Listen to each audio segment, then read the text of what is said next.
Pour rappel, le col chemisier sur pied de colle est composé de deux parties. Le tombant, qui lui-même est composé d'un dessus et d'un dessous de tombant, et un pied de colle, également constitué d'une partie à l'extérieur et d'une partie à l'intérieur. Les deux parties de tombant, lorsque le col est fermé, arrivent toutes les deux au milieu devant. Le col est positionné à l'extérieur pour être rabattu à l'intérieur.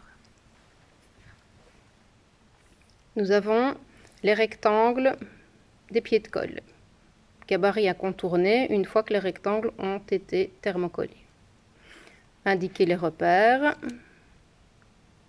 et, à travers les deux couches, découper sur la ligne tracée. Au niveau des tombants, les rectangles sont thermocollés.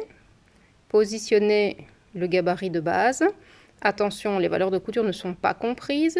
Il s'agit de l'indication de la ligne de piqûre. Contournez le gabarit. Indiquez les repères.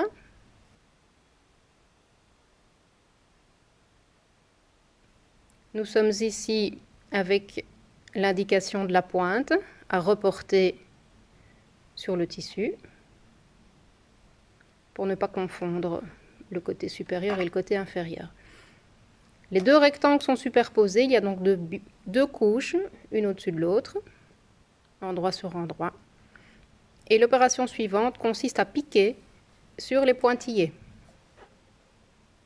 avec un arrêt début et fin, en étant très précis au niveau de la pointe pour obtenir une pointe très précise. Le dernier point est à piquer en oblique. Une fois que c'est piqué, il s'agit de découper autour de la piqûre 5 mm plus loin sur les trois côtés et à la base du pied de colle 7 mm plus loin. Une fois que c'est découpé, videz les angles au coin extérieur du tombant et retournez d'un coup sec. Repassez et nous obtenons le tombant. Ce tombant est à surpiquer à 1 mm tout autour.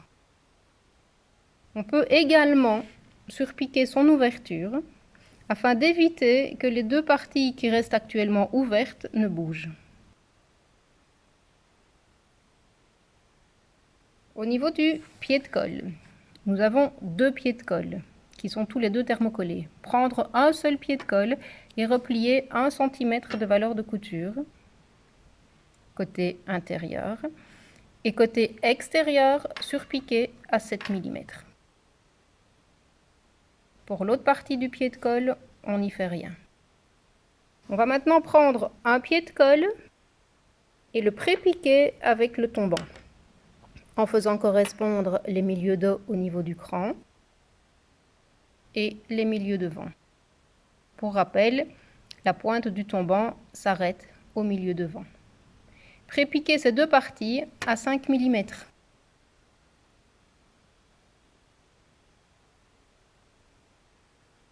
Le tombant est pris en sandwich entre les deux pieds de colle. La piqûre d'assemblage commence à l'extrémité et fait tout le tour. La forme du pied de colle peut être différente. Elle peut être en arrondi ou elle peut être en angle cassé.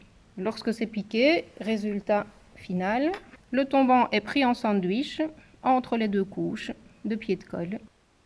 On retourne d'un coup sec. On fait ressortir les angles si on a des angles au niveau du pied de colle. On respecte les arrondis si le pied de colle est en arrondi. Au niveau de l'assemblage du tombant, on vérifie en pliant en deux la parfaite symétrie au niveau des pieds de colle et du départ des tombants. Si la longueur des tombants est bien en correspondance l'une avec l'autre. Et on repasse la couture d'assemblage pied de colle et tombant. Dans un premier temps en grattant le sillon de couture et dans un deuxième temps en repassant. Afin de fixer cette valeur de couture, on va la surpiquer à 1 mm. La surpiqûre commencera 1 ou 2 cm avant le tombant et s'arrêtera 1 ou 2 cm avant le tombant de manière à ce que cet arrêt ne soit pas visible lorsque le col est porté. Toujours vérifier les parfaites symétries en cours de travail.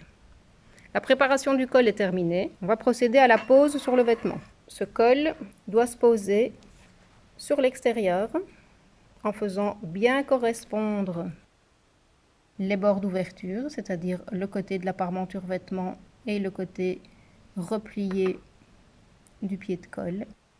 Pas de décalage accepté.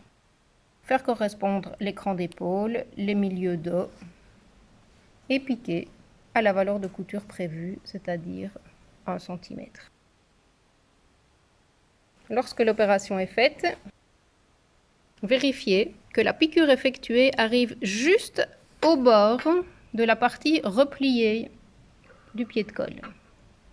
Ensuite, rentrez les valeurs de couture vers l'intérieur du pied de col, tout le long. Grattez la couture et la repassez. Ensuite, procédez à la surpiqûre finale. Commencez à l'arrêt de la surpiqûre pied de col et tombant. Passez sur le pied de col, qu'il soit arrondi ou en angle, et la ligne d'encolure tout le long. Remontez et s'arrêter où on a commencé. Le col est terminé. Dernier contrôle, replier en deux. Vérifiez que le croisement des tombants se situe bien au niveau du milieu devant et qu'il n'y ait pas d'escalier au bord de la parmenture et du pied de col.